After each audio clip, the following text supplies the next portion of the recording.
So ito na nga mga tol ang karugtong ng Ridro sa Ninja Arc. Ito yung kwento ni Flashy Flash kung paano siya nagtaksil sa village at may magaganap ng meeting ang mga bida natin dito muli sa bahay ni Saitama at kasama nga dyan si Flashy Flash, si Manako, si Blast, si Sitch, pati na nga rin si Genos. So One Punch Man Chapter 196 Ridro at ang title nga nito ay Ninja Village. Dito magkakaroon nga tayo ng flashback patungkol sa mga nangyari sa village kay Flashy Flash at Sonic. Pinapaliwanag nga dyan na ang Ninja Village production site ng mga assassin mula sa mga batang alila. Ang mga itong araw 17 years old pababa at tinetraining ng dekada bago ipadala sa underworld. Si Flashy Flash nga raw 5 taong gulang pa lamang nung ibenta ng mga magulang niya sa village at hanggang sa hindi nga raw nila natatapos ang training at nakagraduate talagang imposible nga raw ang tumakas sa facility at yung sugat nga raw ng punishment ng tangka niyang pagtakas talagang nananatili pa sa kanya. Ang isang araw nga raw sa Ninja Village 72 hours at 6 na oras lamang sa 72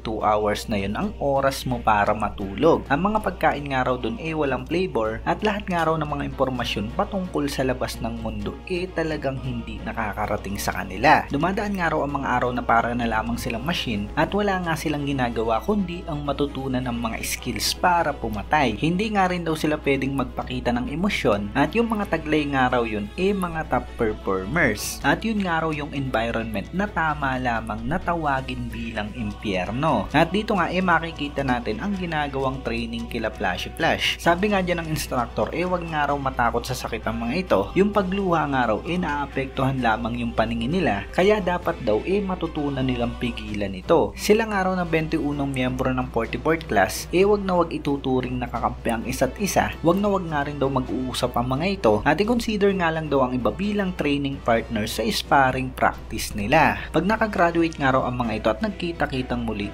kailangan nilang ituring na kaaway at patayin ng isa't isa. Kaya kung ibababa nga raw ng mga ito ang depensa nila ngayon siguradong mamamatay lamang sila. At mula nga dyan mga tol makikitang pinaglaban-laban na nga ng instructor ang mga training yan at mukhang talagang nagpapatayan nga ang mga ito. Paliwanag pa nga rito ni Flashy Flash yung mga mabababa nga raw ang score talagang dumadaan pa sa mas matinding training. Talagang pinupush nga raw sila sa mga limit nila nang hindi sila pinapatay. Nag-e-invest ang village para sa future nila. Hinahayaan nga raw silang mabuhay gamit ang mga droga at ang mga gamot nga raw niyan parang may special method para hindi sila magpakamatay. Nakaugalian na nga raw ni Flashy Flash ang magpanggap bilang failure at umaakto nga raw siya bilang mahina para doon sa purpose na dumaan siya sa mas napakahirap na training. At sa ipinapakitang training nga na yan mas dinadagdagan yung mga weights nila habang tumatakbo at talagang bawal nga sila dyan maglakad. So parang ginagawang paraan nga yun ni Flashy Flash mga tol para mas lumakas nga siya at hindi nga yun nalalaman ng mga kasama niya dahil sa umaakto siyang mahina. Kaya dahil nga dyan lumapit nga sa kanya etong si Sonic. Sabi nga ni Sonic lagi raw stuck sa squad 5 yang si Flashy Flash kaya bibigyan niya nga raw ito ng tips sa pag-handle ng espada. At pag hindi nga raw yung nagawa ni Flash wala itong mararating. Yun nga raw yung unang beses na nakausap niya si Sonic at nasa parehong graduation class nga raw ito. Pareho nga lang daw silang nasa failure category ni Sonic. Rebelde nga raw ito pero nag-o-offer sa kanya ng advice ng walang kapalit. At dahil sa magkasing laki nga raw sila nung time na yun naging mag-sparring partner sila. Si Sonic nga lang daw ang talagang nakakausap ni Flashy Flash at dahil nga raw doon kahit papaano naka-recover yung emotion niya sa ginagawa nilang training. At parang nga raw sa kanya pinagpapasalamat niya ang mga pangyayaring yon. At yun mga tol, napansin ko nga lang na dito sa Ridro mas naging matured nga si Flashy Flash at Sonic. Bilang mga miyembro nga raw ng failure class talagang binibigay sa kanila lahat ng mga gawain. Sa isang gubat nga raw na pinamumugaran ng genetically modified beast talagang kinailangan nga nilang burahin yung presensya nila at mag-survive ng 720 hours. At dahil nga raw sa pagtutulungan nilang dalawa ni Sonic nagawa nga nilang patayin lahat ng mga halimaw na yun sa loob lamang ng isang araw. At yung natitirang araw nilang oras inalaan na lamang nila sa pag-aaral. At eto na nga ang flashback nila mga tol kung saan nag-uusap nga ang dalawa dyan sa gubat. Tinanong nga ni Sonic yang si Flashy Flash kung dumating ba ito ng village nung bata pa lamang siya. At maring yung mga memorya nga raw niyang si Flashy Flash sa dati niyang buhay ang dahilan kung bakit hindi ito nawawala sa sarili niya. Siya naman daw si Sonic isinilang na dyan sa facilities at talagang napuwersa ng araw siyang mamuhay sa training program. Kaya siguro kahit daw yung si Flashy Flash nagtataka kung bakit hindi raw siya parang naging isang robot. Yung mga instructor nga raw tinatawag siyang failure pero hindi nga raw yun totoo dahil siya nga raw sinilang na merong napakalakas na fighting spirit. Kaya yung efforts nga raw ng mga yun para kontrolin siya talagang useless. Meron nga raw pangarap si Sonic sa future at yun nga ang umangat sa pinakamataas na rango at ang mag-take over sa village. At talagang wawasakin niya raw ang shitty system organization na ito. Papalakin niya nga raw ang mga ampo ng pareho sa kanila pero mas malaya at sa open environment dahil yung assassination techniques raw ang pakinabang lang pumatay ng tao. Ang talagang gusto niya nga raw makita yung kapangyarihan ng mamuhay sa kahit na anong paraan na gustuhin mo. Wala nga raw sa kanila ngayon yon pero tutulungan daw siya ni Flashy Flash. At talagang nakikita niya nga raw na ang mata ni Flashy Flash halos pareho sa kanya. Matapos nga yan, maraming taon nang lumipas, 16 years old na nga rito si Flashy Flash, matagal na nga raw in-acknowledge ang matindi niyang ability at rank number 1 na nga siya ng mga time na yan. Isang araw sa kanyang graduation exam, ipinakita nga sa kanya ang God Cube. Pero ang matindi nga dyan, bigla na lamang pinagpapaslang ni Flashy Flash lahat ng mga instructor. Pati na nga rin daw mga staff at graduation class nila at kahit na sinong may kaugnayan sa facility,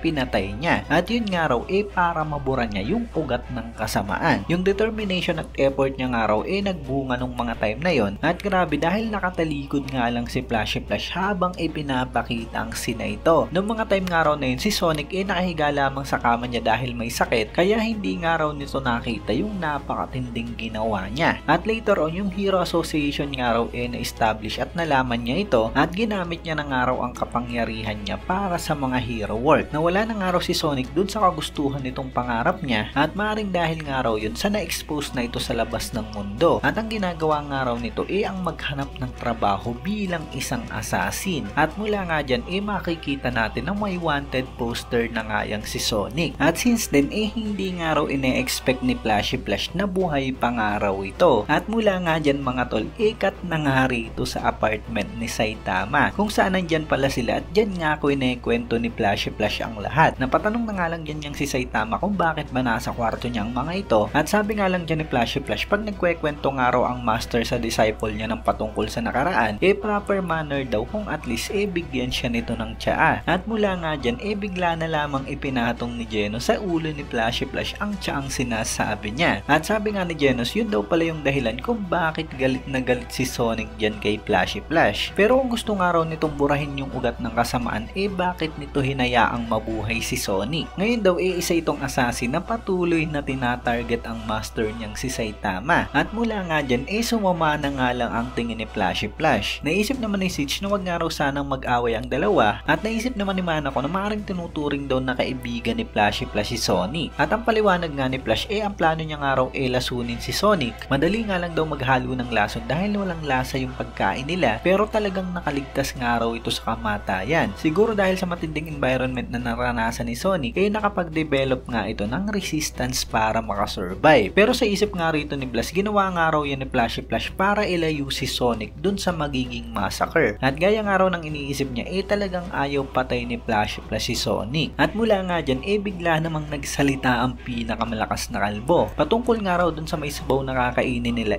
meron daw tirang broccoli at carrots dun sa ref. So talagang biglang-bigla nga ang lahat dyan. Seryoso nga yung mga pinag-uusapan nila pero biglang sumingit na nga lang si Saitama ng patungkol sa pagkain. So mukhang magaganap nga muli mga tol yung salo-salo dyan sa apartment ni Saitama. Tulad na nga lang nung bago magsimula yung raid nila sa Monster Association. So ayun mga tol, yan na nga ang chapter 196 raid raw. Syempre kung nagustuhan nyo nga ang video to, huwag nyo sana kalimutan mag-iwan ng like dahil napakalaking tulong na yan para sa ating channel. At yun, maraming salamat sa inyong panunod at mag-iingat kayo palagi.